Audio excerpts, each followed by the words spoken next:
নমস্কাৰ মেজমেলৰ মজিয়ালে আপোনাক জনাইছো আন্তৰিক আদৰণি প্ৰিয় দৰ্শক লোকসভা নিৰ্বাচন শেষ হ'ল আৰু অহা 24 তাৰিখৰ পৰা নতুন দিল্লীত প্ৰধানমন্ত্ৰী নৰেন্দ্ৰ মোদীৰ তৃতীয়টো কাৰ্যকালৰ প্ৰথমখন সংসদৰ অধিৱেশন আৰম্ভ হ'ব আৰু আমাৰ অসমৰ পৰা সমগ্ৰ দেশৰ পৰা নৱনিৰ্বাচিত সাংসদসকল এই নতুন দিল্লীলৈ যাত্ৰা কৰিব আৰু এই অধিৱেশনত অংশ ল'ব এই অধিৱেশনৰ প্ৰাক মুহূৰ্তত তেলেগু দেশম পাৰ্টিয়ে এতিয়াও অধ্যক্ষ পদটো দাবী কৰি আছে আৰু ভাৰতীয় জনতা পাৰ্টিয়ে অধ্যক্ষ পদটো এৰি দিবলৈ কোনো কাৰণতে মান্তি হোৱা নাই ভাৰতীয় জাতীয় কংগ্ৰেছে উপাধ্যক্ষ পদৰ বাবে প্ৰাৰ্থী দিব বুলি ইতিমধ্যে গুণাগথা কৰিছে আনহাতে নিট কেলেংকাৰী আৰু এক্সিট পোল আৰু শ্বেয়াৰ মাৰ্কেট কেলেংকাৰী এইবাৰ সদনৰ প্ৰথম দিনটোৰ বিষয় হৈ উঠিব নিশ্চিতভাৱে সদন উত্তাল হোৱাৰ সম্ভাৱনাই অত্যন্ত বেছি এই মুহূৰ্তত সংসদলৈ দ্বিতীয়বাৰৰ বাবে যাত্ৰা কৰাৰ প্ৰাক মুহূৰ্তত আমি মেজবেলৰ মজিয়াত নিমন্ত্ৰণ কৰিছিলোঁ নগাঁও সমষ্টিৰ সাংসদ প্ৰদ্যুৎ বৰদলৈ ডাঙৰীয়া নমস্কাৰ নমস্কাৰ আপোনাক নিৰ্বাচনৰ গোটেই সিজনটোত মই এবাৰো লগ নেপালো নিৰ্বাচনৰ প্ৰাক মুহূৰ্তত পালো কিন্তু ভোট গ্ৰহণৰ আগত আপোনাক এবাৰো লগ পোৱাৰ মোৰ সৌভাগ্য নহল আপুনিও খুব ব্যস্ত আছিল ময়ো দৌৰাদৌৰি কৰি থাকিব লগা হৈছিল বিপুল বিজয়ৰ পিছত আপোনাক ষ্টুডিঅ'ৰ মজিয়াত পাইছো আৰু আন্তৰিক অভিনন্দন আৰু শুভেচ্ছা থ্যাংক ইউ আপুনি বৰদলৈ ডাঙৰীয়া নগাঁও সমষ্টিত আপুনি বিপুল ভোটত জয়লাভ কৰিলে এই বিজয়ক আপুনি কি ধৰণে গ্ৰহণ কৰিছে কি ধৰণে পৰ্যবেক্ষণ কৰে চাওক বিজয় সদায় আনন্দ আৰু মানুহ সদায় মানে নিজৰ উচ্ছ্বসিত হৈ উঠে বিজয় স্বাভাৱিকতে দ্বিতীয়বাৰৰ কাৰণে যেতিয়া মই নগাঁও লোকসভা সমষ্টিৰ পৰা বিজয়ী হ'লোঁ স্বাভাৱিকতে মই বৰ উল্লাসিত কিন্তু এইবাৰৰ যিটো এইবাৰ নিৰ্বাচন সকলোৱে জানে যে বিজেপি দলে যিটো নেৰেটিভ লৈ পেলাই ইলেকশ্যনত নামিছিলে সেই নেৰেটিভত কেৱল সংখ্যাগুৰু এইবিলাকৰ মাজতে তেওঁলোক সীমাবদ্ধ হৈ আছিলে মই যেতিয়া এইবাৰ নগাঁও লোকসভা সমষ্টিৰ পৰা জয়ী হৈছোঁ মই ভাবোঁ যে মোৰ সৌভাগ্য যে বিজেপিয়ে যিটো সংকীৰ্ণ গণ্ডিৰ ভিতৰত ধৰ্মীয় মেৰুকৰণৰ ৰাজনীতি কৰি আহিছে তাৰ বিপৰীতে নগাঁও লোকসভা সমষ্টিত মোৰ সৌভাগ্য এইটোৱেই যে মই যেনেকৈ ধৰ্মীয় সংখ্যালঘুৰ একবৰ হিয়া উজাৰি দিয়া তেওঁলোকৰ ভোট পাইছোঁ ঠিক তেনেকৈ মই সংখ্যাগুৰু যি আমাৰ গোষ্ঠী আছে সংখ্যাগুৰুসকলৰো সমানেই মই আস্থা অৰ্জন কৰিবলৈ সক্ষম হৈছোঁ বুলি মই পতিয়ন গৈছোঁ আৰু সেইটোৱে ভাবোঁ যে মোৰ কাৰণে বৰ ডাঙৰ সৌভাগ্য বৰদলৈ ডাঙৰীয়া আপুনি নগাঁও সমষ্টিটো পূৰ্বেও প্ৰতিনিধিত্ব কৰিছে আৰু কলিয়াবৰ সমষ্টি নিশ্চিহ্ন হোৱাৰ পিছত গৌৰৱ গগৈয়ে এই সমষ্টিটো বিচাৰিছিল কিন্তু কংগ্ৰেছৰ নেতৃত্বই তেওঁক যোৰহাটত যাবলৈ বাধ্য কৰিলে তেওঁক যোৰহাটৰ আসনখন এৰি দিয়া হ'ল যেতিয়া গৌৰৱ গগৈয়ে নগাঁৱৰ আসনখন বিচাৰিছিল আৰু বহুতেই কিন্তু তেওঁ নগাঁৱতে উঠাটো বিচাৰিছিল কংগ্ৰেছৰ ভিতৰৰ মানুহে সেই সময়ত এটা চৰ্চা হৈছিল টেলিভিছন বাতৰি কাকতত এটা চৰ্চা হৈছিল যে গৌৰৱ গগৈক যদি নগাঁৱত উঠোৱা হয় তেনেহ'লে তেওঁ এজন সংখ্যালঘুৰ নেতা হিচাপে চিহ্নিত হৈ পৰিব কিন্তু যদি তেওঁ যোৰহাটত উঠে তেওঁ তেতিয়া এটা ইনক্লুচিভ চৰিত্ৰ থাকিব কথাটো আপুনি মানি লয়নে হয় মই মানি লওঁ আৰু এইটো সঁচা কথা ক'বলৈ গ'লে আমাৰ দলীয় নেতৃত্বৰ বৰ দূৰদৰ্শী আৰু এটা বৰ মই ভাবোঁ যে এটা বৰ ভাল সিদ্ধান্ত তেওঁলোকে লৈছিলে মই নাজানো কিয় গৌৰৱ প্ৰথমতে নগাঁৱৰ প্ৰতি আকৃষ্ট হৈছিলে কাৰণ তেওঁ বৰ যোগ্য নেতা তেওঁৰ এটা ভৱিষ্যত আছে আৰু দলীয় নেতৃত্বই যেতিয়া তেওঁক যোৰহাটলৈ যাবলৈ ক'লে মই ভাবোঁ যে গৌৰৱৰ নিজৰ কেৰিয়াৰৰ বাবেও বা অসমৰ বাবে বা বিশেষকৈ আমাৰ কংগ্ৰেছ দলটোৰ কাৰণে এইটো এটা বৰ আশাপঞ্জক কথা আৰু তেওঁ সকলোৰে আস্থা অৰ্জন কৰিবলৈ সক্ষম হৈছে গতিকে এইটো আমাৰ কাৰণে সকলোৰে কাৰণে বৰ আদৰণীয় কথা মোৰ আগৰ প্ৰশ্নটোত মই কৈছিলোঁ বৰদলৈ ডাঙৰীয়া যে যদি তেওঁ নগাঁৱৰ পৰা উঠি জিকি যায় তেতিয়াহ'লে তেওঁ সংখ্যালঘু নেতা হিচাপে চিহ্নিত হৈ পৰিব এই আশংকাটো চবৰে আছিলে আজিৰ তাৰিখত নগাঁৱৰ পৰা প্ৰদ্যুৎ বৰদলৈ জয়ী হৈ উঠিল এতিয়া প্ৰদ্যুৎ বৰদলৈ সংখ্যালঘু নেতা হিচাপে চিহ্নিত হ'ল নেকি মই আপোনাক মনত পেলাই দিব খুজিছোঁ ৰাজগুৰু ডাঙৰীয়া যে নগাঁৱত মই আগতেও প্ৰতিনিধিত্ব কৰিছোঁ আৰু নগাঁও সমষ্টিৰ পৰাই যেতিয়া 2019 চনত যেতিয়া নগাঁও সমষ্টিৰ পৰা মই জয়ী হৈছিলোঁ গতিকে মই সংখ্যাগুৰুৱে হওক সংখ্যালঘুৱে হওক সকলোৰে যিটো আস্থা মই অৰ্জন কৰিবলৈ সক্ষম হৈছোঁ বা মোৰ গ্ৰহণযোগ্যতা দুই পক্ষৰ মাজতে আছে কাৰণ মই নিজে কেতিয়াও সংখ্যাগুৰু সংখ্যালঘুৰ কেতিয়াও ৰাজনীতি কৰা নাই আৰু সেইটো দিনলৈ আমি বাট চাইছোঁ এই যে বিজেপি দলে যি ধৰণে ধৰ্মীয় মেৰুকৰণৰ ৰাজনীতি কৰিছে সেই ৰাজনীতিক আমি অৱসান ঘটাই সকলো আমি একে অসমৰ জনসাধাৰণ আমি অসমীয়া আৰু বৃহৎ অসমীয়া এই গোটেই জাতিটোৱে সবলে আমি একেলগে মিলি পেলাই অসমখনক আগুৱাই লোৱাৰ এটা যিটো ৰাজনীতি সেই ৰাজনীতিক আমি আগুৱাই লৈ যাব খুজিছোঁ বৰদলৈ ডাঙৰীয়া আপোনাৰ যি পুৰণি সমষ্টি মাৰ্ঘেৰিটা এই মাৰ্ঘেৰিটাৰ পৰা আপুনি একাধিক্ৰমে কেইবাবাৰো নিৰ্বাচনত জয়ী হৈ আহিছে চাৰিবাৰ আৰু মাৰ্ঘেৰিটা সমষ্টিৰ লগত এই সংখ্যালঘু ৰাজনীতিৰ সম্পৰ্ক মোটামুটি নাই বুলিয়ে ক'ব পাৰি কিন্তু নগাঁৱলৈ যেতিয়া আপুনি আহিল তেতিয়া নগাঁৱলৈ অহাৰ লগে লগে দুই ধৰণৰ সংখ্যালঘু ভাষিক আৰু ধৰ্মীয় সংখ্যালঘুৰ ৰাজনীতিৰ মাজত আপুনি সোমাই পৰিল এইবাৰ এই 2024ত নৱনিৰ্ধাৰিত সমষ্টিসমূহত নিৰ্বাচন হৈছে আৰু এই নৱনিৰ্ধাৰিত সমষ্টিতে আজমল বাহিনীৰ বিশাল পৰাজয় হৈছে এই পৰাজয়ক আপুনি কি ধৰণে গ্ৰহণ কৰে প্ৰথম কথা হ'ল যে বদৰুদ্দিন আজমল ডাঙৰীয়াৰ AIUDFক ধৰ্মীয় সংখ্যালঘুসকলে ইমান সুস্পষ্টভাৱে আৰু দ্বিধাহীনভাৱে প্ৰত্যাখ্যান কৰিলে মই ভাবোঁ যে অসমৰ ৰাজনীতিত এইটো এটা বৰ আশাব্যঞ্জক কথা ইতিবাচক কথা আৰু বিজেপি বিশেষকৈ ডক্টৰ হিমন্ত বিশ্ব শৰ্মাৰ যিটো ধৰ্মীয় মেৰুকৰণৰ যিটো ৰাজনীতি সেই ৰাজনীতিৰ এটা অৱসান ঘটোৱাৰ ইংগিত এই গোটেই ভোটা যিটো জনাদেশ সেই জনাদেশে দিছে তাৰ মানে আপুনি ক'ব খোজে নেকি যে আজমল নিশ্চিহ্ন হোৱাৰ অৰ্থ এইটো যে ডক্টৰ শৰ্মাৰ ৰাজনীতিৰ অৱসান ঘটিব নহয় তেওঁৰ সেইটো ৰাজনীতি যিটো ৰাজনীতিয়ে চাওক আমি সকলোৱে জানো যে 2016 চনৰ পৰা বিশেষকৈ ডক্টৰ হিমন্ত বিশ্ব শৰ্মাই যেতিয়া বিজেপি দলত তাৰ আগতে 15 চনত তেওঁ যোগদান কৰিয়ে তেওঁ এনেকুৱা এটা নেৰেটিভ তৈয়াৰ কৰিব খুজিলে বা কৰি যাবলৈ তেওঁ আৰম্ভ কৰিলে যে গোটেই অসমৰ জনসাধাৰণক কি হিন্দু কি মুছলমান বা বেলেগ বেলেগ ভাষা জাতি জনগোষ্ঠীৰ মানুহ আমি একলগ হৈ পেলাইতো আমি অসমীয়া কিন্তু তেওঁ গোটেই অসমৰ জনসাধাৰণক জনজীৱনক তেওঁ দুখন দুনিয়াত ভাগ কৰি দিলে এখন সংখ্যাগুৰু দুনিয়া এখন সংখ্যালঘুৰ দুনিয়া আৰু সংখ্যালঘুৰ ধৰ্মীয় সংখ্যালঘু বিশেষকৈ মুছলমানসকলৰ পপুলেশ্যন সেন্সাছ মতে প্ৰায় 35% 35% গতিকে তেওঁ সংখ্যালঘুসকলক এখন সৰু দুনিয়া সৃষ্টি কৰি পেলাই তাৰ ভিতৰত ভৰাই দিলে আৰু তাৰ বিপৰীতে তেওঁ অনা মুছলমানৰ এখন ডাঙৰ দুনিয়া তৈয়াৰ কৰিবলৈ তেওঁ চেষ্টা কৰিলে নেৰেটিভ কৰিলে আৰু দুইখন দুনিয়াৰ মাজত তেওঁ ঘৃণা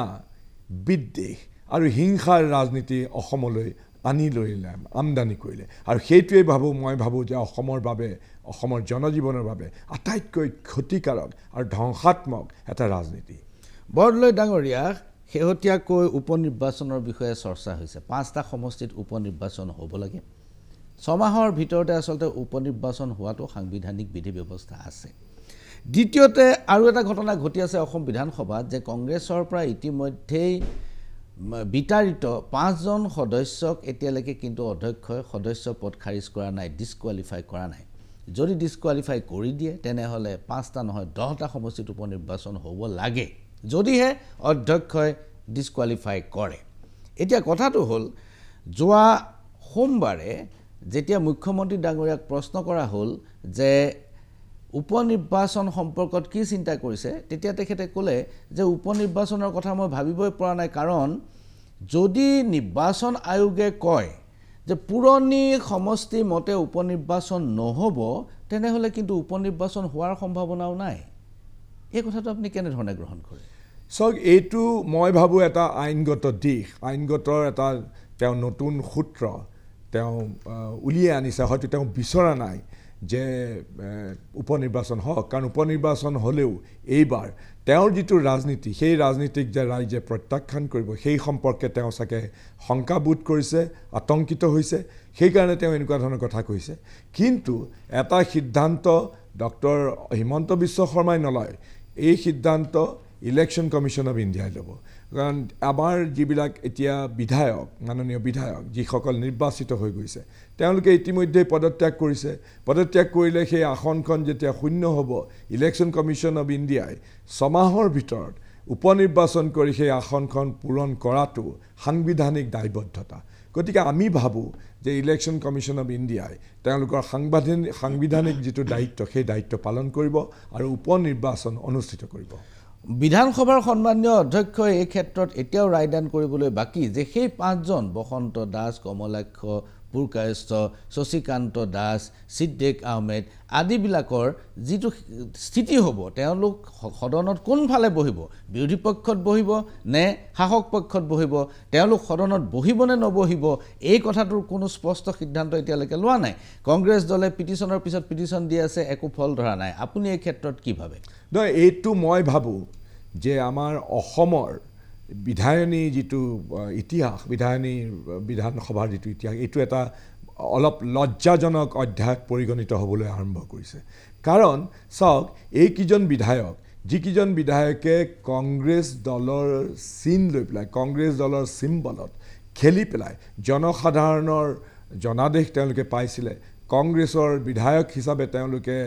বিধানসভালৈ আহিছিলে এতিয়া তেওঁলোকৰ নিজৰ ব্যক্তিগত স্বাৰ্থৰ কাৰণে বা ব্যক্তিগত কিবা কিবি তেওঁলোকৰ অংকৰ কাৰণে বা প্ৰলোভনৰ কাৰণে বা ভয়ৰ কাৰণে বা যিকোনো কাৰণতে নহওক লাগিলে তেওঁলোকে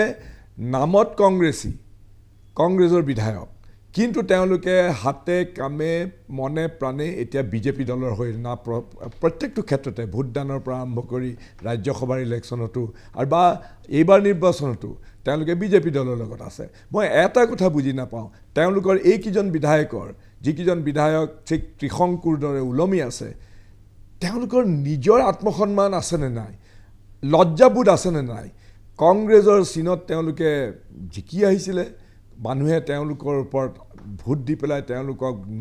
নিৰ্বাচিত কৰিছিলে অথচ তেওঁলোকে বিধায়কৰ পদটো খামুচি থাকি পেলাই তেওঁলোকে সকলো সা সুবিধাই দৰমহা পাতিৰ পৰা আৰম্ভ কৰি পেলাই গোটেইবিলাক তেওঁলোকে আছে নামত কংগ্ৰেছী কিন্তু তেওঁলোকে বিজেপি দলৰ হৈ কাম কৰিছে আৰু মই ভাবোঁ আমাৰ অসম বিধানসভাৰ আমি যেতিয়া কংগ্ৰেছ দলৰ পৰা আমাৰ যিজন অধ্যক্ষ মাননীয় অধ্যক্ষক আমি কেইবাবাৰো লগ ধৰিছোঁ তেওঁক আমি দৰখাস্ত দিছোঁ আবেদন কৰিছোঁ আৰু স্পষ্টভাৱে কৈছোঁ যে যিকেইজন বিধায়ক বিজেপি দলৰ লগত আছে তেওঁলোক কংগ্ৰেছৰ হৈ থকা নাই তেওঁলোকে সম্পূৰ্ণভাৱে যিটো নীতি নিয়ম আছে সেই নীতি নিয়ম উলংঘা কৰিছে কিন্তু মই ভাবোঁ যে অসম বিধানসভাৰ মাননীয় অধ্যক্ষ মহোদয়ে অবাবতে ইমান দিন এইটো বস্তুটো ওলমাই ৰাখিছে তাত নিশ্চয় মই ভাবিবলৈ বাধ্য হৈছোঁ যে কিবা চাগে ৰাজনৈতিক উদ্দেশ্য আছে কিন্তু অধ্যক্ষগৰাকীৰ যিটো ভূমিকা সেই ভূমিকাক লৈ পেলাই আমি সকলোৱে চকু দিছোঁ আৰু নিশ্চয় ভাবোঁ যে আমাৰ বিধানসভাৰ যিটো ঐতিহ্য পৰম্পৰা আৰু পাৰ্লিয়ামেণ্টাৰী যিটো প্ৰচিডিউৰ্ছ সেইমতে আমি ভাবোঁ যে অসম বিধানসভাৰ মাননীয় অধ্যক্ষগৰাকীয়ে এতিয়া আৰু বহুত সময় হৈ গ'ল তেওঁ নিশ্চয় এটা সিদ্ধান্তত উপনীত হ'ব আৰু সিদ্ধান্তত হয় নহয় যিয়েই নকৰক লাগিলে এটা সিদ্ধান্ত লৈ পেলাই তেওঁ এটা উৎকৃষ্ট উদাহৰণ দাঙি ধৰিব আপোনালোকে এতিয়াও কিয় ন্যায়ালয়ৰ কাষ চপা নাই আমি প্ৰথমতে অলপ সময় দিব খুজিছিলোঁ সঁচা কথা ক'বলৈ গ'লে স্বাভাৱিকতে যেতিয়া আমি দৰখাস্ত দিছোঁ অধ্যক্ষ মহোদয়ক তেওঁক গোটেই কথাটো চালি জাৰি চাই বিবেচনা কৰিবৰ কাৰণে অলপ সময় দিয়াটো উচিত আৰু সময় দি পেলাই এতিয়া দেখিছোঁ যে এইটো ওলমাই ৰাখি দিছে মাহৰ পিছত মাহ এতিয়া বছৰ হ'বলৈ আৰম্ভ কৰিছে গতিকে স্বাভাৱিকতে আমি বাধ্য হ'ম কংগ্ৰেছ দল আমি বাধ্য হ'ম আমি এতিয়া ন্যায় ব্যৱস্থাৰ ওচৰলৈ যোৱাটো বহুত ধন্যবাদ বৰদলৈ ডাঙৰীয়া এইখিনিতে লৈছোঁ ক্ষণিক সময়ৰ বাণিজ্যিক বিৰতি চাই থাকক মেজমেল বিৰতিৰ পাছত পুনৰ ঘূৰি আহিছোঁ মেজমেলৰ মজিয়ালৈ আৰু মেজমেলত আজি উপস্থিত নগাঁও সমষ্টিৰ নৱনিৰ্বাচিত সাংসদ প্ৰদ্যুৎ বৰদলৈ ডাঙৰীয়া আমি পাতি আছিলোঁ নিৰ্বাচনৰ কথা আকৌ এটা নিৰ্বাচন আহি আছে পঞ্চায়ত নিৰ্বাচন আপোনালোকৰ আটাইকেইটা দলে অসমৰ কেইবাটাও আঞ্চলিক শক্তি কংগ্ৰেছ দল বামপন্থী দল সকলোৱে লগ লাগি এইবাৰ লোকসভা নিৰ্বাচনত অৱতীৰ্ণ হ'ল পঞ্চায়ত নিৰ্বাচনো আপোনালোকে একেটা ফৰ্মেটতেই খেলিব নে বেলেগে খেলাৰ চিন্তা কৰিছে চাওক সেই বিষয়ে কোনো ধৰণৰ খাটাং কোনো নিৰ্ধাৰণ হোৱা নাই আমাৰ কংগ্ৰেছ দলৰ পলিটিকেল এফেয়াৰ্ছ কমিটি এখন আছে পলিটিকেল এফেয়াৰ্ছ কমিটিৰ বৈঠক বহিব আৰু আমি নিশ্চয় কিন্তু আমি বিচাৰিম যে আমাৰ সমগোত্ৰীয় আমাৰ মনে মিলা আৰু যিসকলে বিশেষকৈ কংগ্ৰেছ দলৰ যি ভাৱাদৰ্শ আছে সেই ভাৱাদৰ্শৰ লগত যিসকলে অলপ মনে মিলা বা এনেকুৱা ধৰণৰ ভাৱাদৰ্শ সমৰ্থন কৰে তেনেকুৱা ধৰণৰ আঞ্চলিক দলেই হওক বা অইন দলেই হওক তেওঁলোকে যদি আমাৰ লগত আগবাঢ়ি আহে নিশ্চয় আমি সমিল মিলৰ যোগেদি আৰু বিশেষকৈ বিৰোধী ঐক্যৰ ক্ষেত্ৰত এটা নিশ্চয় আমি কথাবিলাক আগবঢ়াই লৈ যাবলৈ সক্ষম হ'ম আপুনি পঞ্চায়ত নিৰ্বাচনটো প্ৰতীক চিহ্ন থকাটো বিচাৰে নে প্ৰতীক চিহ্ন নথকাটো বিচাৰে মই কংগ্ৰেছ দলৰ এজন কৰ্মী হিচাপে মই প্ৰতীক চিহ্নতে খেলাটো বিচাৰিছোঁ কাৰণ তেতিয়া গম পোৱা যায় যে দলীয় স্থিতি কেনেকুৱা সাংগঠনিক কেনেকুৱা বা এইটো দৰকাৰ একচুৱেলি এতিয়া আপোনালোকৰ ইণ্ডি মৰ্চাৰ মাজতে ইণ্ডিয়া মৰ্চাৰ মাজতে দুই তিনিটা আঞ্চলিক শক্তি লগ লাগি এটা নতুন ফৰ্মেশ্যন হৈছে এটা নতুন গাঁথনি হৈছে যিটোৱে আগন্তুক নিৰ্বাচনত আপোনালোকৰ পৰা বহুত আসন দাবী কৰাৰ সম্ভাৱনা আছে আপুনি মোক কথাটো মন কৰিছেনে চাওক যেতিয়াই এনেকুৱা ধৰণৰ সন্মিলিত মৰ্চা হয় এইটো আলাপ আলোচনা মনৰ ভাৱ বা বেলেগ বেলেগ ধৰণৰ কথাবিলাক খুব সঘনাই মিলি পেলাই এটা এটাকৈ এনেকুৱা ধৰণৰ যদি কেতিয়াবা প্ৰতিবন্ধকতাৰ সৃষ্টি হয় বা মনৰ অমিল হয় সেইবিলাক আলাপ আলোচনাৰ যোগেদি সমাধান কৰাটো বাঞ্ছনীয় কিন্তু লগতে আৰু এটা কথা যিটো মই কাৰণ 2021ত যেতিয়া বিধানসভা নিৰ্বাচন হৈছিলে মই তেতিয়া কংগ্ৰেছ দলৰ কেম্পেইন কমিটিৰ চেয়াৰমেন আছিলোঁ তেতিয়াও দুই এটা আঞ্চলিক দলৰ নেতাসকলৰ লগত আমিও আগবাঢ়ি আহিছিলোঁ আমি বিচাৰিছিলোঁ যে আমি সমিল মিলৰ যোগেদি যদি নিৰ্বাচন খেলোঁ অযথা ভোটৰ বিভাজন ৰোধ কৰিব পৰা যাব আৰু তেতিয়া বিজেপিৰ বিৰুদ্ধে বৰ শক্তিশালীভাৱে সন্মিলিতভাৱে যুদ্ধ কৰিব পৰা যাব কিন্তু কেতিয়া দেখা যায় যে শেষ মুহূৰ্তত নিজৰ যিটো গ্ৰাউণ্ড ৰিয়েলিটি যিটো সাংগঠনিক ভিত্তি নথকাকৈ কিছু লোকে বা কিছু নেতাই এনেকুৱা ধৰণৰ অদ্ভুত সংখ্যা এটা বিচাৰি দিয়ে যে তেতিয়া কংগ্ৰেছ দলে সিদ্ধান্ত ল'বৰ কাৰণে দিগদাৰ হয় গতিকে প্ৰত্যেকটো দলেই দায়িত্বশীলতাৰে সৈতে নিজৰ সাংগঠনিক স্থিতি আত্মবিশ্লেষণ কৰি কংগ্ৰেছ দলেও কৰিব লাগিব সেইটো কথা গতিকে যিবিলাক ষ্টেক হোল্ডাৰ্ছ আছে সেই ষ্টেক হোল্ডাৰ্ছবিলাকে চাব লাগিব যে আমাৰ ভোট শ্বেয়াৰ কিমান আছিলে আমাৰ সাংগঠনিক স্থিতি কেৱল কাগজৰ বাঘ দুই এজন থাকি পেলাই তেওঁলোকে যদি হঠাতে অদ্ভুত সংখ্যা এটা কৈ দিয়ে যে আমাক ইমানটা সিট লাগিব অমুকটা সিট লাগিব আৰু তেওঁলোকে যদি যুক্তিসংগতভাৱে আত্মবিশ্লেষণ কৰি কথাবিলাক যদি আগবঢ়াবলৈ চেষ্টা নকৰে তেতিয়া স্বাভাৱিকতে কথাবিলাক এটা লাগি ধৰে এটা গাঁঠি লাগি ধৰে গতিকে এই গাঁঠিবিলাক খোলাটো প্ৰত্যেকটো ৰাজনৈতিক দলৰ একে সন্মিলিত মৰ্চা তৈয়াৰ কৰা যিসকল নেতা আছে এৰা ধৰা মনৰ ভাৱৰ আদান প্ৰদান এইবিলাকৰ জৰিয়তে এই সন্মিলিত মৰ্চাই নিশ্চয় এনেকুৱা ধৰণৰ যিবিলাক আহে সেইবিলাক গাঁঠিবিলাক বা যিবিলাক বিপত্তি আহে বা নিজৰ মাজতে এনেকুৱা ধৰণৰ কথা সেইবিলাক মই ভাবোঁ যে সমাধান কৰিব পৰা যাব এইবাৰ ডিব্ৰুগড়ত লুৰিণজ্যোতি গগৈ যদিও পৰাজিত হৈছে তেখেতে যথেষ্ট ভোট পাইছে তেখেতৰ ভোটৰ পৰিমাণটো কম নহয় আৰু খিলঞ্জীয়া মানুহৰ ভোট লুৰিণজ্যোতি গগৈয়ে যথেষ্ট পৰিমাণে পাইছে বুলি বিজেপি শিবিৰেও এই কথাটো স্বীকাৰ কৰিছে দ্বিতীয় কথাটো হ'ল যোৰহাট সমষ্টিত গৌৰৱ গগৈ নিজৰ কাৰিশ্মাৰ জোৰত ভোট সংগ্ৰহ কৰিবলৈ সক্ষম হৈছে দ্বিতীয়তে অখিল গগৈৰ এটা বৃহৎ ভূমিকা আছে নামনি অসমত ধুবুৰী সমষ্টিত যিমানখিনি কাম অখিল গগৈয়ে কৰিছে প্ৰায় 15 দিনমান থাকি অখিল গগৈ তাত নিজে বহি লৈছে আৰু ধুবুৰীত তেওঁ যিমানবোৰ আপোনাৰ নিজৰ নগাঁও সমষ্টিত অখিল গগৈয়ে বৃহৎ সভা পাতিছে কালিলৈ অখিল গগৈ আৰু লুৰিণজ্যোতি গগৈয়ে এইখিনিৰ আধাৰত যদি নগাঁও সমষ্টি ধুবুৰী সমষ্টি যোৰহাট সমষ্টি ডিব্ৰুগড় সমষ্টি এই অঞ্চলবিলাকৰ বিভিন্ন ধৰণৰ আসন দাবী কৰে তেতিয়া আপোনালোকে কি কৰিব পাৰে চাওক সেইটো এতিয়াও মই ভাবোঁ যে তেনেকুৱা ধৰণৰ কথাবিলাক হোৱা নাই আৰু নিশ্চয়কৈ মই অকপতে এটা কথা ক'ব খোজোঁ যে অখিল গগৈ ডাঙৰীয়াই লুৰিণজ্যোতি গগৈ ডাঙৰীয়াই আৰু ভালেমান ব্যক্তিয়ে বিশেষকৈ নাগৰিক সমাজ বা বেলেগ বেলেগ লোকে আমাৰ কংগ্ৰেছ দলৰ প্ৰাৰ্থী বা সন্মিলিত বিৰোধী ঐক্যৰ হৈ পেলাই তেওঁলোকে নিশ্চয়কৈ বহুত কষ্ট কৰিলে আৰু তেওঁলোকে উঠি পৰি লাগিছিলে যাতে ভোটৰ বিভাজন নহয় আৰু সেইটো লৈ পেলাই ময়ো ব্যক্তিগতভাৱে অখিল গগৈ ডাঙৰীয়াৰ ওচৰত আমাৰ লুৰিণজ্যোতি গগৈ ডাঙৰীয়াৰ ওচৰত আৰু বা অজিত ভূঞা বা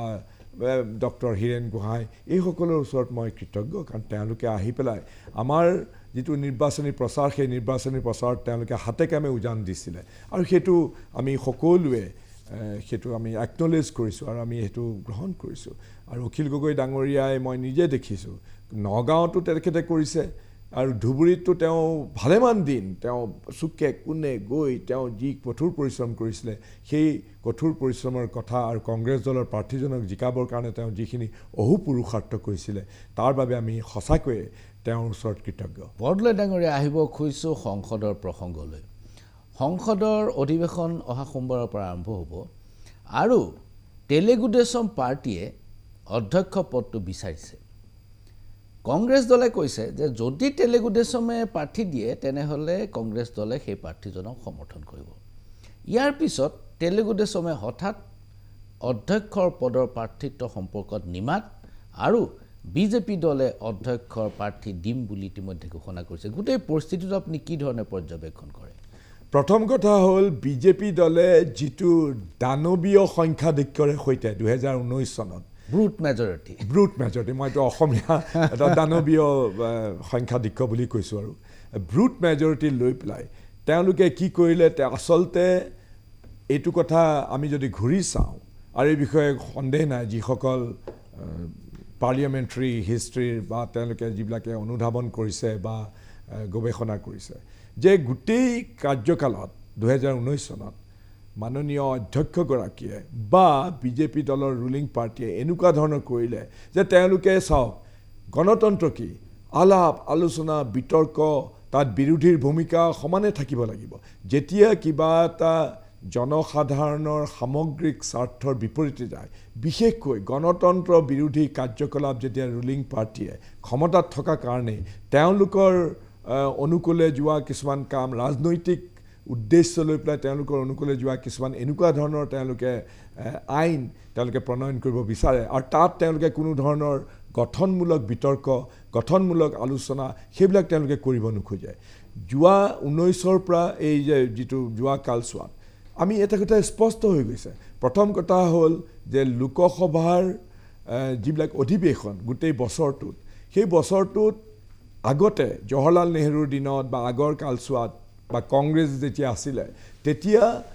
ন্যূনতম এটা বছৰত 170 দিন 180 দিন 190 দিন 200 দিনলৈকে আলাপ আলোচনা বা অধিৱেশন হৈছিলে বেলেগ বেলেগ অধিৱেশন শীতকালীনেই হওক বৰ্ষাকালীনেই হওক বাজেট ছেশ্যনতে হওক কিন্তু যোৱা কালছোৱাত যদি আপোনালোকে দেখিছে আটাইতকৈ এই গোটেই বিজেপি দলে ৰুলিং পাৰ্টি কি কৰিলে তেওঁলোকে পাৰ্লিয়ামেণ্টত আলাপ আলোচনা বিতৰ্ক হোৱাটো নিবিচাৰে তেওঁলোকে দিন কমাই আনিছে প্ৰত্যেকবাৰে তেওঁলোকে দিন নিৰ্ধাৰণ কৰি দিয়ে যে অমুক দিনৰ পৰা অমুক দিনলৈকে ধৰক বৰ্ষাকালীন অধিৱেশন হ'ব অমুক তাৰিখৰ পৰা অমুক তাৰিখলৈকে বাজেট ছেশ্যন হ'ব হঠাতে কথা নাই বতৰা নাই তেওঁলোকে কি কৰে দুদিন আগুৱাই আনি পেলাই তেওঁলোকে হাউচটো এডজৰ্ণ কৰি দিয়ে তেওঁলোকে আলাপ আলোচনা নিবিচাৰে আকৌ আগতে জৱাহৰলাল নেহৰু ডাঙৰীয়া যেতিয়া প্ৰধানমন্ত্ৰী আছিলে বৰ এটা সুস্থ পৰম্পৰা তৈয়াৰ কৰি গৈছিলে যে কিছুমান বিষয় যিবিলাক অলপ বিতৰ্কিত বিষয় যিবিলাক বিষয় আইন হিচাপে পৰিগণিত হ'লে যিবিলাকে সাধাৰণ মানুহৰ জীৱন সদায় চুই যাব তেনেকুৱা ধৰণৰ গোটেই বিষয়বিলাক কেৱল পাৰ্লিয়ামেণ্টত যেতিয়া ৰুলিং পাৰ্টিয়ে যেতিয়া উত্থাপন কৰে সেইটো অকল নিজৰ সংখ্যাধিক্যৰ বলতে পাছ কৰি নিদিয়ে সেইবিলাক সিলেক্ট কমিটিলৈ পঠিয়াই দিয়ে একোখন যিবিলাক পাৰ্লিয়ামেণ্টাৰী ষ্টেণ্ডিং কমিটি আছে বা কনচালটেটিভ কমিটি আছে কাৰণ এটা গোটে সেইবিলাক পুংখভাৱে বিভিন্ন মানুহৰ পৰা মতামত লৈ বিভিন্ন ভাৱৰ আদান প্ৰদান কৰি বা আইনগত দিশবিলাক ভৱিষ্যতে সুদূৰ প্ৰসাৰী ইয়াৰ ভূমিকা কি হ'ব পাৰে আলাপ আলোচনা কৰি পেলাই সেই সৰু সৰু কমিটিবিলাকে কি কৰে ৰিপৰ্ট দিয়ে আৰু সেই ৰিপৰ্ট যেতিয়া পাৰ্লিয়ামেণ্টত গ্ৰহণ কৰা হয় তেতিয়া ৰুলিং পাৰ্টিয়ে সেই ৰিপৰ্টৰ যিবিলাক ইতিবাচক দিশ সেই ইতিবাচক দিশবিলাক গ্ৰহণ কৰিবলৈ বাধ্য হয় ফলত এখন সকলোৰে বাবে গ্ৰহণযোগ্য আইন এখন প্ৰণয়ন হয় যিটো বস্তু যোৱা 5 বছৰত বিজেপি দলে সম্পূৰ্ণভাৱে উলংঘা কৰিলে তেওঁলোকে কোনো ধৰণৰ আলাপ আলোচনা হ'ব দিয়া নাছিলে মই আপোনাক সৰু কথা এটা কওঁ আপুনি জানে যে ডেমক্ৰেসি মুভমেন্ট যেতিয়া চাইনাত হৈছিলে চীন দেশত যেতিয়া টিয়ানানমেন স্কোয়াৰত আমাৰ বিজয় চৌকৰ দৰে টিয়ানানমেন স্কোয়াৰত যেতিয়া ডেমক্ৰেসি বিচাৰি চাইনিজ লোকসকলে চীনা লোকসকলে যেতিয়া ধৰ্ণা দিছিলে আপোনালোকে জানে কি কেনে ধৰণে চাইনিজ কমিউনিষ্ট পাৰ্টিৰ লিডাৰসকলে তেওঁলোকৰ ওপৰত অত্যাচাৰ কৰিছিলে ট্যাঙ্ক চলাই দিছিলে মানুহক পিঠা কৰি দিছিলে ঠিক তেনে ধৰণৰ সৈতে পাৰ্লিয়ামেণ্টত যোৱাবাৰ পাৰ্লিয়ামেণ্টত কা আইনখন গ্ৰহণ হ'ল আমি বাৰে বাৰে চিঞৰি তাৰ ওপৰত আমি ডিসকাশন বিচাৰিছিলোঁ বিতৰ্ক বিচাৰিছিলোঁ কিন্তু তেওঁলোকৰ যিটো মই যে কৈছোঁ এটা দানৱীয় সংখ্যাধিক্য আছিলে দানৱীয় সংখ্যাধিক্যৰ ফলত তেওঁলোকে গোটেই আইনখন কোনো ধৰণৰ বিতৰ্ক নোহোৱাকৈ আলাপ আলোচনা নকৰাকৈ তেওঁলোকে সেইখন পাছ কৰি ল'লে ঠিক তেনেদৰে প্ৰত্যেকখন আইনেই এতিয়া ইলেকশ্যন কমিশ্যনৰ চাওক আপুনি ইলেকশ্যন কমিশ্যনটো আমি এটা ভাবিবলৈ বাধ্য যে ইলেকশ্যন কমিশ্যনখন বিজেপি দলে তেওঁলোকৰ অনুকূলে নিবৰ কাৰণে বা কিছুমান সিদ্ধান্ত যাতে তেওঁলোকৰ কাৰণে যাতে হয় ভাল হয় সেইকাৰণে তেওঁলোকে গোটেই ইলেকশ্যন কমিশ্যনৰ যিটো তেনেধৰণে তেওঁলোকে গঠন কৰে সেইটোকে তেওঁলোকে সলনি কৰি দিলে আগতে আপোনালোকে জানে যে judiciary chief justice of India তেওঁ এই ইলেকশ্যন কমিশ্যনৰ যিজন কমিশ্যনাৰ হ'ব ইলেকশ্যন কমিশ্যনাৰ বা চিফ ইলেকশ্যন কমিশ্যনাৰ হ'ব সেইটো নিৰ্ধাৰণ কৰিবলৈ তিনিজনীয়া সদস্য আছিলে তাৰ পৰা দেখোন জুডিচিয়াৰীকে তেওঁলোকে বাহিৰ কৰি এতিয়া প্ৰধানমন্ত্ৰী থাকিলে আৰু প্ৰধানমন্ত্ৰীয়ে নিজৰ স্বাৰ্থৰ কাৰণে নিজৰ দলৰ স্বাৰ্থৰ কাৰণে তেওঁলোকে এনেকুৱা ধৰণৰ মুচাহেব যিবিলাক আজিকালি মেডিয়াৰ আপোনালোকে ডাঙৰ মুচাহাবী মেডিয়া গদি মেডিয়া বুলি কোৱা হয় তেনেকুৱা ধৰণৰ সকলো কথাতে ইংগিত দিব আৰু তেওঁলোকে বিনা বাক্য ব্যয় এই ৰুলিং পাৰ্টিৰ কাৰণে বিজেপিৰ প্ৰধানমন্ত্ৰীৰ কাৰণে তেওঁলোকে এই সিদ্ধান্ত ল'ব আৰু সেইটো গণতন্ত্ৰৰ কাৰণে বৰ ক্ষতিকাৰক গতিকে আমি এইটো খুব গুৰুত্বপূৰ্ণ এটা কথা আপুনি উপস্থাপন কৰিছে এই কথাটো মই বহুকেইজনক সুধিছিলোঁ বৰদলৈ ডাঙৰীয়া এই যে যিটো ৰুলিং আছিলে সুপ্ৰিম কোৰ্টৰ যে তিনিজনীয়া কমিটি কৰিব লাগে তাত লিডাৰ অফ দ্য অপজিশ্যন থাকিব লাগে প্ৰধানমন্ত্ৰী থাকিব লাগে আৰু চিফ জাষ্টিচ অফ ইণ্ডিয়া থাকিব লাগে কিন্তু যিখন আইন আহিলে আইনখনত চিফ জাষ্টিচটো উঠাই দি পেলাই প্ৰধানমন্ত্ৰী নিৰ্বাচিত এজন মানুহ কৰিলে এতিয়া আইন যিহেতু আহি গ'ল গতিকে আইন আপুনি মানিবলৈ বাধ্য এতিয়া পাৰ্লামেণ্টত এইবাৰ পাৰ্লামেণ্টত টিডিপি আৰু জেডিইউ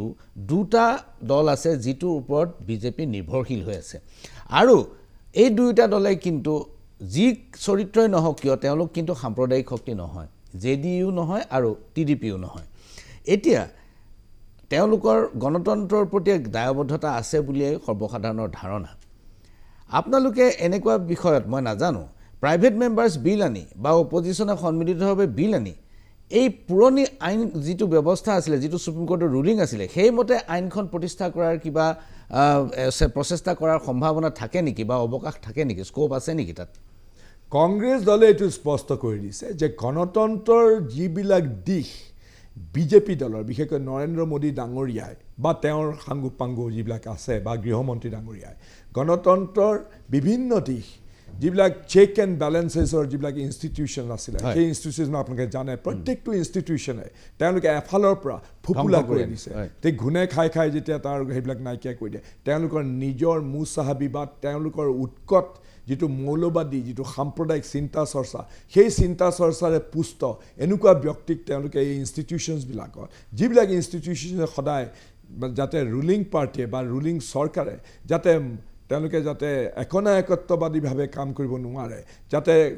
সংযত কৰিব পৰা যায় তাৰ কাৰণে ইনষ্টিটিউশ্যনছবিলাকৰ ভূমিকা আছে যেনে জুডিচিয়াৰী আছে বা বেলেগ আছে গোটেইবিলাকত সেইবিলাকতো মষিমূৰ কৰি দিব খুজিছিলে বা কৰিছিলে বিজেপি দলে এতিয়া আমাৰ কাৰণে সঁচা কথা ক'বলৈ গ'লে সেইকাৰণেই কংগ্ৰেছ দলে কৈছে আজি টিডিপি দলৰ যদি কোনোবা এগৰাকী ব্যক্তি যদি আগৰ ব্যক্তিজনৰ ঠাইত আগৰ মাননীয় যিজন আছিলে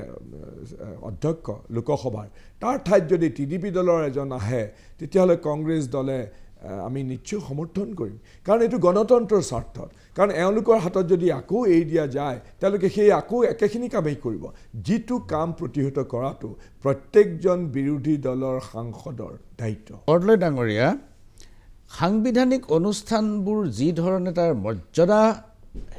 মানে নাইকিয়া কৰা হৈছে তাক পদ্ধতিগতভাৱে ধ্বংস কৰা হৈছে এজন বিৰোধী পক্ষৰ সদস্য হিচাপে আপুনি এই সাংবিধানিক অনুষ্ঠানবোৰৰ মৰ্যাদা ঘূৰাই অনাৰ কাৰণে আপুনি কি ধৰণে কাম কৰাটো উচিত হ'ব বুলি ভাবে নিশ্চয় আমি চাওক এনেকুৱা ধৰণৰ ভাবিলে দুখ লাগে যে পাৰ্লিয়ামেণ্ট মই আকৌ যোৱাবাৰ পাৰ্লিয়ামেণ্টৰ কথা কৈছোঁ য'ত বিজেপি দলৰ অধিক সংখ্যাধিক্য আছিলে এনেকুৱা ধৰণৰ আমি যেতিয়া পাৰ্লিয়ামেণ্টৰ মজিয়াত যেতিয়া কিবা এটা কথা ধৰক আমি অৱতাৰণা কৰোঁ ডিছকাশ্যন বিচাৰোঁ কিবা এটা কওঁ তেওঁলোকে কি কৰে মাননীয় অধ্যক্ষগৰাকীয়ে তেওঁৰ সেইটো অৱশ্যে এক্টিয়াৰ আছে তেওঁ কেতিয়া মাইকটো অফ কৰি দিয়ে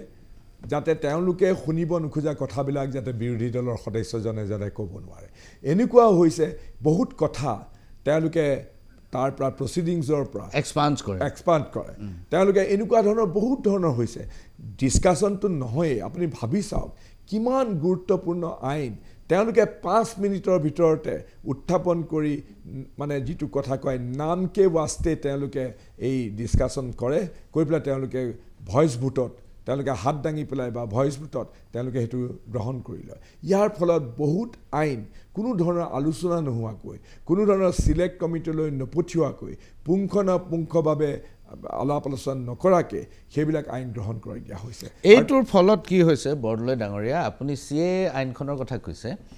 সিএ আইনখনৰ ৰুলছ যেতিয়া তেওঁলোকে ফ্ৰেম কৰিলে অধিনিয়ম যেতিয়া তেওঁলোকে প্ৰস্তুত কৰিলে দেখা গ'ল যে এই অধিনিয়মবোৰ ইমান কঠোৰ যে ভাৰতবৰ্ষৰ বাঙালী হিন্দু অনুপ্ৰৱেশকাৰীক যি ধৰণে প্ৰতিশ্ৰুতি দিয়া হৈছিল যে সকলোকে নাগৰিকত্ব দিয়া হ'ব দৰখাস্ত কৰিলে নাগৰিকত্ব পাব ৰুলছ যি ধৰণে ফ্ৰেম কৰা হ'ল তাত কিন্তু সেই ব্যৱস্থাটো নাই মই যেটো বুজিছোঁ যে ইয়াত দৰখাস্ত কৰিলেও নাগৰিকত্ব পোৱাৰ সম্ভাৱনাটো একেবাৰে কম এতিয়ালৈকে মই যিমান দূৰ গম পাইছোঁ বাতৰি কাকততো প্ৰকাশ পাইছে 7 নে 8 জন মানুহে অসমত নাগৰিকত্বৰ কাৰণে দৰখাস্ত কৰিছে আৰু পশ্চিম বংগৰ নিৰ্বাচনী ফলাফলে বুজাই দিছে যে শান্তনু ঠাকুৰৰ বাহিৰে মটুৱা সম্প্ৰদায়ৰ লোকসকলে কিন্তু বিজেপিৰ মানুহক নিৰ্বাচিত নকৰিলে তেওঁলোকৰ সন্মুখত এই সিএ আইনখনে টোপ দিয়া হৈছিল কিন্তু মটুৱা সম্প্ৰদায়ে সেই টোপটো নিগিলিলে কাৰণ ৰুলছ ইমান বেয়াকৈ ফ্ৰেম কৰা হৈছে যে বাঙালী হিন্দুৰে কেতিয়াও নাগৰিকত্বৰ কাৰণে আবেদন কৰিব নোৱাৰে এই প্ৰসংগত আপোনাৰ কি মন্তব্য বৰদলৈ ডাঙৰীয়া সেইটোতো হয় চাওক বিজেপি দলৰ কৰ্মকাণ্ড বিশেষকৈ 2014 চনৰ পৰা আপুনি যদি ফহিয়াই চাইছে প্ৰত্যেকটো ক্ষেত্ৰতে তেওঁলোকে যিকোনো সিদ্ধান্ত নলয় ক'লে তেওঁলোকৰ মূল উদ্দেশ্যটো হ'ল ভাৰতৰ সামগ্ৰিক স্বাৰ্থ নহয় তেওঁলোকৰ মূল উদ্দেশ্যটো হ'ল যে এইটো কৰি একাংশ লোকৰ ভাৱাবেগক আমি কেনে ধৰণে শোষণ কৰিব পাৰোঁ কেনে ধৰণে এটা লুজেন গুটি দি পেলাই সন্মুখত এইটো উলমাই ৰাখি তেওঁলোকৰ পৰা আমি ভোট আদায় কৰি পেলাই আমি নিৰ্বাচনত জয়ী হ'ব পাৰোঁ প্ৰত্যেকটো ক্ষেত্ৰতে কেৱল নিৰ্বাচনত জিকাৰ অংকৰে সৈতে তেওঁলোকে আইন প্ৰণয়ন কৰে তেওঁলোকে কথা বতৰা কয় আৰু তাৰপিছত যেতিয়া নকৰে যেতিয়া জনসাধাৰণে আপত্তি কৰে তেতিয়া ক'ব যে এইটো নিৰ্বাচনত জিকাৰ কাৰণে তেওঁলোকৰ কৌশল এইটো এটা জুমলা এনে ধৰণে তেওঁলোকে ভাৰতৰ মানুহক বিভিন্ন অংশৰ মানুহক বিভিন্ন বেলেগ বেলেগ জনগোষ্ঠীৰ মানুহক তেওঁলোকে সদায় প্ৰতাৰণা কৰি আহিছে বৰদলৈ ডাঙৰীয়া আপুনি নগাঁও সমষ্টিত জয়লাভ কৰিছে কিন্তু মূলতঃ আপুনি মাৰ্ঘেৰিটাৰ মানুহ উজনি অসমৰ মানুহ আৰু এবাৰ কেবিনেটত দুজন মন্ত্ৰী লোৱা হৈছে মোদী চৰকাৰৰ কেবিনেটত এজন আৰু ৰাজ্য মন্ত্ৰী এজন দুইজনে উজনি অসমৰ আৰু কিন্তু এইবাৰ বাগিচাৰ কাকো প্ৰতিনিধিত্ব দিয়া নহল আগতে বাগিচাৰ পৱন সিং ঘাটুৱাৰ বা ৰামেশ্বৰ তেলী সকলে দীৰ্ঘদিন ধৰি প্ৰতিনিধিত্ব পাইছিল এইবাৰ বাগিচাৰ প্ৰতিনিধিত্ব দিয়া নহলে কথাটো আপুনি কি ধৰণে লৈছে এইটো আসলতে অসমৰ কাৰণে অসমৰ জনজীৱনৰ কাৰণে মই ভাবো এইটো বৰ সন্মানৰ হানিকাৰক কথা কাৰণ অসমৰ জনজীৱনত আমাৰ চাহ বাগিচাৰ যিসকল লোক আছে শ্ৰমিকসকল বা তেওঁলোকৰ গোটেই আমি যিটো চাহ জনগোষ্ঠীৰ লোক বুলি কওঁ তেওঁলোকৰ বৰ ডাঙৰ ভূমিকা আছে অসমখনক গঢ়ি তোলাত অসমখনৰ প্ৰতিটো ক্ষেত্ৰতে অৱদান আছে আৰু প্ৰতিনিধিত্ব দিয়াটো যিকোনো সংবেদনশীল ৰাজনৈতিক দলৰ দায়িত্ব এতিয়া তেওঁলোকেতো ভোটত জিকিবৰ কাৰণে বিভিন্ন ধৰণৰ কথা কয়, কিন্তু প্ৰতিনিধিত্ব দিয়াৰ তেওঁলোকৰ মানসিকতা নাই। এতিয়া চাওক, আপুনি নিজেই জানে, গোটেই দেশৰ মোদী ডাঙৰীয়াই এই যিটো চৰকাৰ গঠন কৰিলে ৭২জন তেওঁলোকৰ মন্ত্ৰীসভাৰ সদস্য আছে, তেওঁক নিজকে ধৰি পেলাই এজনো তেওঁলোকে মুছলমান লোকৰ তেওঁলোকে প্ৰতিনিধিত্ব নিদিলে। ইয়াত এনেকুৱা ধৰণৰ তেওঁলোকে সদায় এতিয়া অসমত চাহ বাগিচাৰ লোকক তেওঁলোকে অৱহেলা কৰিলে, আৰু বিশেষকৈ যিসকল লোক সামাজিকভাৱে বা অৰ্থনৈতিকভাৱে দুৰ্বল, সেই লোকসকলক এইটো এটা দায়িত্ব আচলতে এটা সংবেদনশীল ৰাজনৈতিক দলৰ, যে হাতত ধৰি পেলাই তলৰ পৰা যাতে তেওঁলোকে লৈ আহে, তেওঁলোকক প্ৰতিনিধিত্ব দিয়াটো দৰকাৰ। কিন্তু সেইবিলাক কথা তেওঁলোকে সদায় অৱহেলাও কৰে, অৱজ্ঞাও কৰে, আৰু জানি শুনি তেওঁলোকে এইবিলাক কাম নকৰাকৈ থাকে। বৰদলৈ ডাঙৰীয়া 2019 চনৰ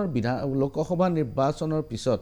এই তথ্য স্পষ্টভাৱে প্ৰকাশ পাইছে যে সমগ্ৰ দেশৰ 373টা লোকসভা সমষ্টিত যিমান ভোট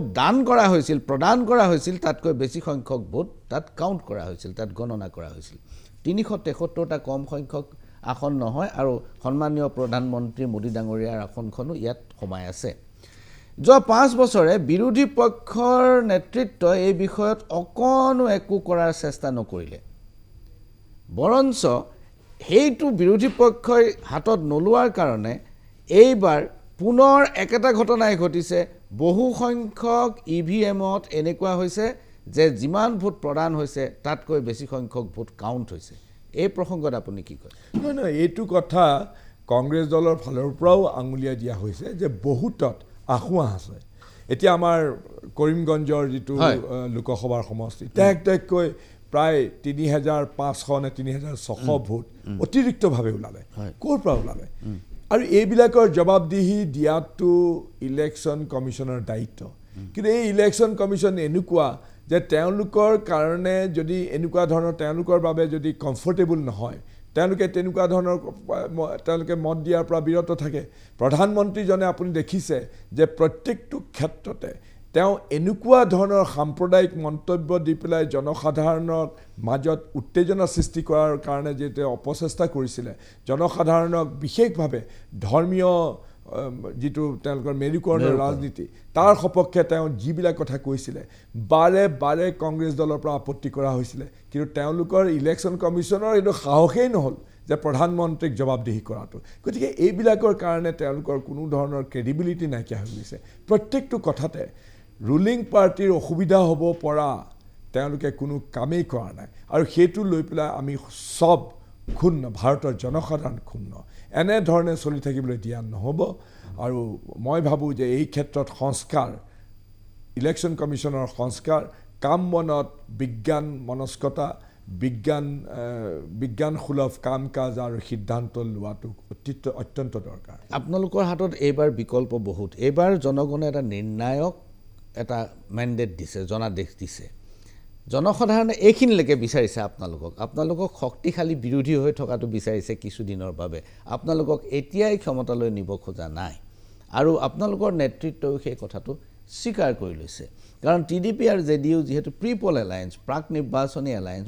মিত্ৰতা, গতিকে আপোনালোকে তেওঁলোকৰ পৰা ক্ষমতা কাঢ়ি আনিব পৰাৰ কোনো অৱকাশ এতিয়া নাই। কিন্তু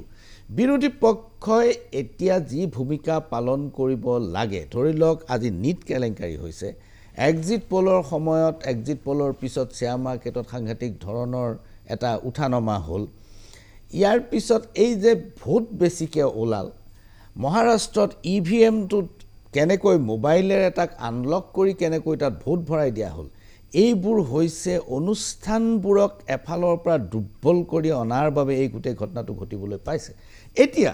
শাসনত আপুনি নাই, কাৰণ যি শাসনত থাকে সি দুৰ্বল অনুষ্ঠানেই বিচাৰিব। আপুনি বিৰোধী, গতিকে আপুনি শক্তিশালী অনুষ্ঠান বিচাৰিব। আপুনি কেনেকৈ কৰিব এই কামটো? আপোনাৰ দ্বাৰাটো সম্ভৱ নহ'ব। নহয়, আমি চাওক, আপুনি যিবিলাক বিষয়ৰ কথা কৈছে, প্ৰত্যেকটো ক্ষেত্ৰতে কংগ্ৰেছ দলে এই বিষয়ে মাত মাতিছে। আপুনি যিটো শ্বেয়াৰ স্কেণ্ডেলৰ কথা ক'লে, শ্বেয়াৰ স্কেণ্ডেলৰ কথা, এই যে প্ৰধানমন্ত্ৰী,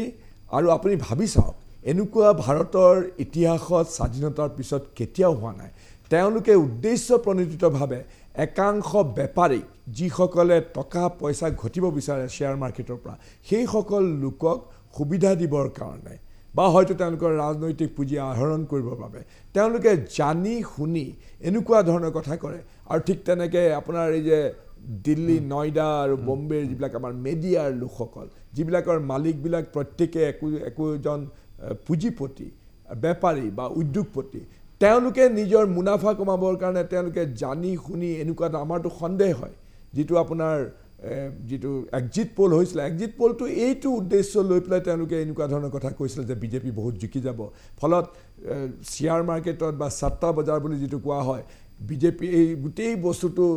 উঠি গৈছিলে শ্বেয়াৰৰ মূল্য এইবিলাক কথা এতিয়া আপুনি দুৱে চাৰি তেওঁলোকেতো স্পষ্টকৈ নকয় কিন্তু আপুনি চাব প্ৰত্যেকটো ক্ষেত্ৰতে বিজেপি দলৰ কৰ্মকৰ্তা বা নেতাসকলে সৰ্বোচ্চ নেতৃত্বই বেপাৰীৰ মানসিকতাৰ সৈতে তেওঁলোকে নিজক লাভান্বিত কৰিবৰ বাবে ব্যক্তিগতভাৱেই হওক বা দলীয় পুঁজি আহৰণ কৰিবৰ বাবে বা যিসকল লোকে তেওঁলোকক সমৰ্থন কৰে সেইসকল লোকক লাভান্বিত কৰিবৰ কাৰণে তেওঁলোকে প্ৰত্যেকটো ক্ষেত্ৰতে এনে কিছুমান সিদ্ধান্ত লয় যিবিলাক সিদ্ধান্তই কেৱল ধনী হোৱাৰ কাৰণে ৰাস্তা মুকলি কৰে আৰু দুখীয়া হৈ যোৱাৰ কাৰণে এতিয়া এক্সিট পলৰ কথা কৈছোঁ আজি ভাৰতৰ মানুহে সৰ্বসাধাৰণ ৰাইজে এই যে মিডিয়াৰ যে ডাঙৰ যিবিলাক গোষ্ঠী আছে নয়ডাৰ গোষ্ঠী হওক বা দিল্লী বা বম্বেৰ যিবিলাক আছে নেশ্যনেল মিডিয়া বুলি কয় তথাকথিত এই নেশ্যনেল মিডিয়াৰ গোষ্ঠীৰ মালিকবিলাক কোন হয় আম্বানী নহয় আদানী নহয় কোনোবা এটা ডাঙৰ বৃহৎ পুঁজিপতি আৰু তেওঁলোকে কেৱল নিজৰ স্বাৰ্থৰ কাৰণে মুনাফা কমাবৰ কাৰণে তেওঁলোকে কিছুমান কাম চৰকাৰৰ লগত মিলি থাকে আৰু চৰকাৰে তেওঁলোকক সুবিধা দিয়ে এতিয়া এক্সিট পোলটো দেখকৈ ওলাই গৈছে যে তথাকথিত বাঘা যিবিলাক চেফলজিষ্ট আছে তেওঁলোকে নিৰ্লজ্জভাৱে এনেকুৱা ধৰণৰ কথা ক'লে যে বিজেপি যাব ধাহি মুহি একেবাৰে আকৌ চৰকাৰ গঠন কৰিব 400 পাৰ হৈ যাব 400 পাৰ হৈ যাব এনেকুৱা ধৰণৰ কথা কৈ পেলাই টেলিভিশ্যনত যেতিয়া উলিয়াই দিলে স্বাভাৱিকতে বিজেপি যেতিয়া হ'ব শ্বেয়াৰত তেওঁৰ মূল্য হঠাতে বাঢ়ি গ'ল মানুহৰ মাজত হেৰি হ'ল যে নাই হ'বই আকৌ মোদী ডাঙৰীয়া প্ৰাইম মিনিষ্টাৰ বিজেপি আকৌ পাৱাৰত আহিব শ্বেয়াৰ যেতিয়া আগবাঢ়ি গ'ল তাৰপিছতে আকৌ যিবিলাকৰ শ্বেয়াৰ আছিলে সেইবিলাকে লগে কি কৰিলে বজাৰত সেই শ্বেয়াৰবিলাক বিক্ৰী কৰি দিলে কাৰণ ইয়াৰ মূল্য যেতিয়া বাঢ়ি গ'ল তেওঁলোকে অতিৰিক্ত মুনাফা কমাবৰ কাৰণে ইলেকশ্যন ৰিজাল্ট দিয়াৰ আগতেই গোটেই তেওঁলোকৰ শ্বেয়াৰবিলাক যিবিলাক অংশ আছিলে সেইবিলাক তেওঁলোকে বিক্ৰী কৰি দিলে যাতে তেওঁলোকে অতিৰিক্ত মূল্য পাই পেলাই তেওঁলোকে যাতে টকা হেৰি কৰিব পাৰে আৰু সেইবিলাকৰ নিৰ্লজ্জভাৱে মিডিয়া মই গোটেই মিডিয়াৰ কথা কোৱা নাই কিন্তু এই মিডিয়া যিবিলাক দিল্লীৰ পৰা তেওঁলোকে বাৰে মোদীৰ প্ৰশস্তি গান গাই থাকে সেইবিলাক মিডিয়া বা ডাঙৰ বৃহৎ পুঁজিপতি তেওঁলোকে কেৱল নিজৰ স্বাৰ্থৰ কাৰণে চৰকাৰখনক ব্যৱহাৰ কৰে আৰু চৰকাৰেও কেৱল এই পুঁজিপতি গোষ্ঠীৰ লাভান্বিত কৰিবৰ কাৰণে তেওঁলোকে কাম কৰি আহিছে গতিকে সেইবিলাক বস্তু গণতন্ত্ৰৰ বাবে বৰ ক্ষতিকাৰক বৰদলৈ ডাঙৰীয়া সদ্য সমাপ্ত নিৰ্বাচনত এটা উদ্যম জনসাধাৰণে দেখুৱালে যাৰ ফলত কংগ্ৰেছৰ সংখ্যাত কম হ'লেও ভোট পাৰ্চেণ্টেজটো কিন্তু বাঢ়িল এইবাৰ জনগণে যি ধৰণে ভোট প্ৰদান কৰিছে সেই ভোটৰ পাৰ্চেণ্টেজ অহা বছৰ সামান্য অহা 2024ত সামান্য বৃদ্ধি পালেই কংগ্ৰেছৰ হয়তো চৰকাৰ গঠন কৰিব পৰা অৱস্থা এটা হ'বগৈ কিন্তু বৃদ্ধি পাব লাগিব এই বৃদ্ধিটো পাবৰ কাৰণে এতিয়া 2024লৈ আপোনাৰ সন্মুখত বহুত প্ৰত্যাহ্বান এই 2026লৈকে আপুনি এই উদ্যমটো কেনেকৈ বৰ্তাই ৰখাৰ পৰিকল্পনা কৰিব উদ্যমটো জনসাধাৰণেই দিছে আৰু জনসাধাৰণেই দিব কাৰণ এটা কথা স্পষ্টভাৱে ওলাই পৰিলে এইবাৰ 2024 লোকসভা নিৰ্বাচনত মই অসমৰ কথা সুধিছে কাৰণে অসমৰ কথাই কৈছোঁ যে অসমৰ মুখ্যমন্ত্ৰীজনে যি ধৰণৰ কথা কৈছিলে যি ধৰণৰ ভৱিষ্যতবাণী কৰিছিলে সকলোতো তেওঁৰ অমূলক হ'ল এতিয়া আমাৰ এজন মন্ত্ৰীয়েতো কৈ পঠিয়ালে যে গৌৰৱ গগৈ যদি জিকে যোৰহাটৰ পৰা তেওঁ পদত্যাগ কৰিব আৰু ৰাজনীতিৰ পৰা সন্ন্যাস গ্ৰহণ কৰিব এতিয়াতো তেওঁ নিমাও মুখেৰে মাত এটাও নামাতে কিন্তু দুৰ্ভাগ্যৰ কথা আকৌ মিডিয়ায়ো তেওঁক বাৰে নুসুধে আমাক হ'লে বাৰে সুধিলেহেঁতেন যে আপুনি পদত্যাগ কৰিব খুজিছে কেলৈ কৰা নাই কিন্তু চাওক তেওঁ এতিয়া নিমাও গতিকে তেওঁলোকৰ এই যে মুখ থেকেচা খাইছে সেইটো কিহৰ কাৰণে কাৰণ ৰাইজে তেওঁলোকৰ গৰম ভাতে খোৱা তেওঁলোকৰ অংগী ভংগী অহংকাৰ তেওঁলোকৰ কৰ্মকাণ্ড কথাকাণ্ড সেইবিলাকৰ কাৰণে অসমৰ মানুহ অতিষ্ঠ হৈছে আৰু এইটো আপোনালোকে চাই থাকক তেওঁলোকে কাৰণ মইতো কৈছোঁৱেই তেওঁলোকে মুখ্যমন্ত্ৰীগৰাকীয়ে হওক বা তেওঁৰ শুৱে বাৱে থকা যিসকল মন্ত্ৰী আছে তেওঁলোকৰ অংগী ভংগী কথা বাৰ্তা বা এতিয়া তেওঁলোকে নিজেও গম পাইছে যে জনসাধাৰণে হয়তো তেওঁলোকক আৰু বেছি দিন এনেকৈ ধৰি নাৰাখে গতিকে তেওঁলোকে এতিয়া কি কৰিব এতিয়া আকৌ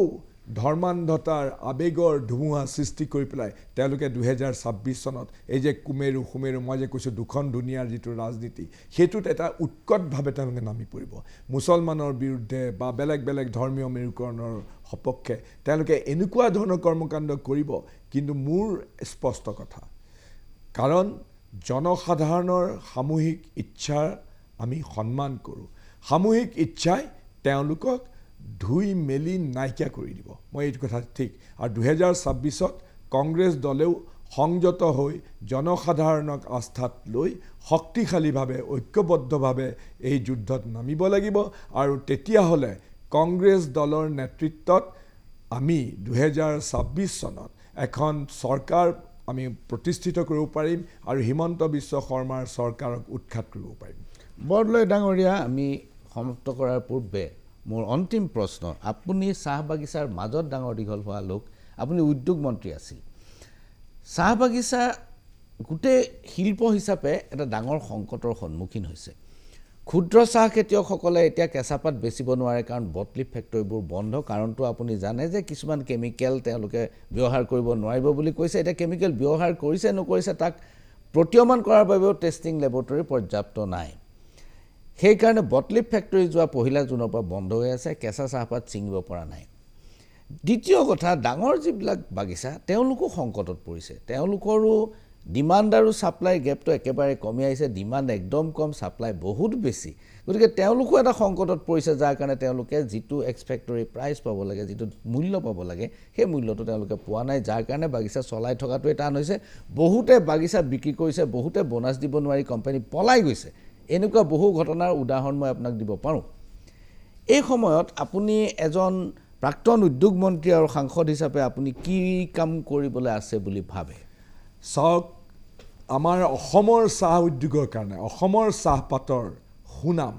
অক্ষুণ্ণ ৰাখিবৰ বাবে আমি কিছুমান সিদ্ধান্ত ল'ব লাগিব আৰু হয়তো অতীতত হোৱা কিছুমান ভুলৰ আমি শুধৰণি কৰিব লাগিব মই সৰু কথা এটা কওঁ চাওক আমি যিবিলাক চাহপাত বনাওঁ চাহপাত বনোৱাৰ এটা সবেই জানে আমি গানতো এইটো ব্যৱহাৰ এটি কলি দুটি পাত যেতিয়া এজোপা চাহ গছৰ পৰা যেতিয়া চাহপাত বনাবৰ কাৰণে কি সংগ্ৰহিত কৰা হয় এটা কলি একেবাৰে উঠি অহা এটা কলি আৰু একেবাৰে কোমলীয়া কুহুম এবাৰ যিটো পাত বোলে কুহি পাত সেই কুহি পাতটো লোৱা হয় কিন্তু এসময়ত প্ৰফিট কৰিবৰ বাবে দাহি মুহি গছ একেবাৰে চাহ গছৰ ডালেৰে সৈতে পাতেৰে সৈতে সকলো তেওঁলোকে ছিঙি মেলি তেওঁলোকে কাৰখানাত দি দিয়ে ফলত কি হ'ব এটি কলি দুটি পাতৰ পৰা যিটো উৎকৃষ্ট মানৰ চাহপাত উৎপাদন হয় তাৰ বিপৰীতে যদি ডাঙৰ ডাঙৰ ঠাৰিবিলাক পাতবিলাক বুঢ়া পাতবিলাক যদি আমি চাহপাত বনাওঁ আমাৰ চাহপাতৰ মান থাকিব জানো সেইটোৱে অসমত হৈছে আৰু 2 নম্বৰ কথা আটাইতকৈ গুৰুত্বপূৰ্ণ কথা যে আমাৰ কীট পতংগ হয় আমাৰ যিটো জলবায়ু কীট পতংগটো হয় কিন্তু সেই কীট পতংগবিলাক চাহপাতবিলাক কোমলীয়া চাহ গছৰ পাতবিলাক খাই যায় খাবৰ কাৰণে সেইটো প্ৰতিৰোধ কৰিবৰ বাবে কেতিয়াবা বিজ্ঞানসন্মতভাৱে কিছুমান পেষ্টিচাইড বা কিছুমান ব্যৱহাৰ কৰা হয় কিন্তু আমি যেতিয়া অবাধ গোটেইখিনি খুলি দিলোঁ নিজৰ মুনাফা কমাবৰ কাৰণে নিজৰ লাভ কৰিবৰ কাৰণে আপুনি ভাবি মই এনেকুৱা দুটামান কেছ পাইছোঁ যিটো আচলতে ভীষণ ক্ষতিকাৰক ফেনাইল দি দিছে আপোনাৰ চাহ গছৰ পাতত আপুনি ভাবি চাওক সেই পাতত যদি ফেনাইল লাগি থাকে আৰু সেই পাত ছিঙি পেলাই যদি আপুনি চাহপাত উৎপাদন কৰে সেই চাহপাত আমি ৰাতিপুৱা সিজাই পেলাই আমি চাহ খাওঁ সেইটোৱে আমাৰ দেহৰ ক্ষতি নকৰিব জানো গতিকে যিটো ন্যূনতম ৰেচিডিউ পাতত সেইবিলাক আমাৰ স্বাস্থ্য ক্ষতিকাৰক নোহোৱা আমি কেমিকেলছ বা আমি তেনেকুৱা ধৰণৰ দৰৱ ব্যৱহাৰ কৰিব লাগিব সেইটো চৰকাৰে চাব লাগিব এতিয়া অসমৰ চাহ উদ্যোগৰ কাৰণে আটাইতকৈ অশনি সংকেত হৈছে যে আমাৰ চাহপাতৰ মূল্য আন্তৰ্জাতিক বজাৰত কমি আহিছে কাৰণ আমাৰ চাহৰ মান তললৈ নামি গৈছে গতিকে দৰকাৰ হ'লে আমি প্ৰডাকশ্যনৰ এই যিটো অলপ লেগাম আমি টানি ধৰিব লাগিব আমি পাতবিলাক চাহপাতৰ গুণগত মান আমি ৰক্ষা কৰিব লাগিব তেতিয়াহে অসমৰ চাহৰ মান সদায় অক্ষুণ্ণ থাকিব আৰু ইয়াৰ কাৰণে বজাৰত আমি উচিত মূল্য পাম সেইবিলাক কথা চৰকাৰে গ্ৰহণ কৰা উচিত আৰু সবেই এইটো কথা বুজা উচিত বহুত ধন্যবাদ বৰদলৈ ডাঙৰীয়া 24 তাৰিখৰ পৰা হ'ব লগা সংসদৰ অধিৱেশনত আপোনাৰ আগ্ৰাসী সক্ৰিয় ভূমিকা আশা কৰিলোঁ পুনৰ আপোনাক লগ পোৱাৰ আশাৰে আজিলৈ ইমানতে সামৰিছোঁ নমস্কাৰ